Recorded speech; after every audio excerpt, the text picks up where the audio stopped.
आंदोलन से ठीक पहले आई एक ऐसी खबर, हिल गई सरकार, डोल गए चंद्रशेखर के विरोधी, हैरान रह गए गोदी।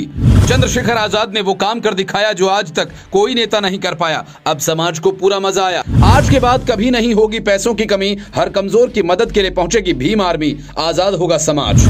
इधर विरोधी 11 सितंबर की तैयारी कर रहे थे, चंद्रशेखर आजाद को रोकने का प्लान बना रहे थे, अपने गुर्गों को विरोध के तरीके समझा रहे थे। और उधर चंद्रशेखर आजाद अपने समाज और अपने संगठन और अपनी पार्टी के लिए इतना बड़ा काम कर रहे थे कि जितना कोई सोच भी नहीं सकता। पहले तो इसकी किसी को खबर नहीं थी। सरकार से लेकर गोदी मीडिया तक की नजर 11 सितंबर के आंदोलन पर थी। शायद इसलिए चंद्रशेखर आजाद ने यह वक्त चुना था। आखिरकार चंद्रशेखर आजाद ने ऐसा क्या काम कर दिया वो भी बताएंगे, लेकिन पहले जानिए 11 सितंबर के लिए तैयारी कैसी है। 11 सितंबर का आंदोलन पहले रामलीला मैदान में होना था, लेकिन दिल्ली पुलिस की परमिशन न मिलने पर जंतर मंतर पर आंदोलन का प्लान बना, लेकिन वहां के लिए भी पुलिस ने परमिशन नहीं दी। इसलिए अब दिल्ली के ही इंदिरा गांधी स्टेडियम में यह आंदोलन हो रहा है और चंद्रशेखर आजाद ने ही वहां सबको पहुंचने की अपील की है।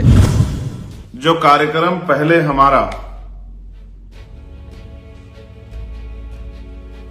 रामलीला मैदान में होना था, अब वो कार्यक्रम आप सबके सहयोग से indoor stadium, Indira Gandhi stadium जो है, जो आईटीओ के पास है, उसमें होगा बहुत जल्द, कल सुबह तक। और आज लेट नाइट में उस कार्यक्रम की लोकेशन यूपी से आने वाले लोगों के लिए, जो गाजियाबाद के रास्ते आएंगे, जो हापुड़ के रास्ते आएंगे, उनके लिए।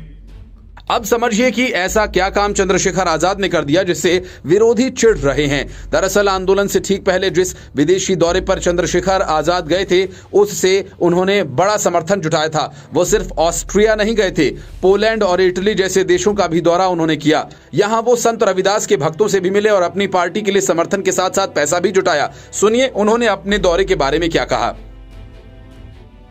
और ये भी दौरा जो है घूमने फिरने के लिए नहीं था, वहां रहने वाले समाज से अपनी बात रखने के लिए और उनसे भविष्य में भीम आर्मी, आजाद समाज पार्टी और अपने महान पुरुषों के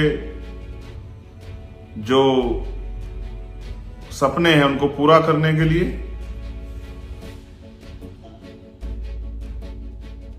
और जो आंदोलन हम लोग चला रहे हैं, उस आंदोलन में योगदान देने के लिए मैंने अपने 4 दिन वहां व्यतीत किए, हजारों लोगों से मिला, अपनी बात को समझाया और वो लोग मुझे सुनते भी हैं। मैं बड़ा खुश हूं। अब चंद्रशेखर आजाद के विरोधी चिढ़ रहे हैं और सोच रहे हैं कि हम तो यहां आंदोलन में अटके रहे और इसने विदेश जाकर अपनी पार्टी और अपने समाज के लिए इतना बड़ा काम कर दिया, इसलिए वो किसी भी तरीके से 11 सितंबर का आंदोलन नहीं होने देना चाहते थे। अब तक रामलीला मैदान की परमिशन नहीं दी गई, जंतर मंतर के लिए भी इनकार कर दिया गया, जहां हर किसी को परमिशन दे दी जाती थी। फिर चंद्रशेखर ने पैसा खर्च करके इंदिरा गांधी स्टेडियम बुक कर लिया और बोले अब रोक कर दिखाओ।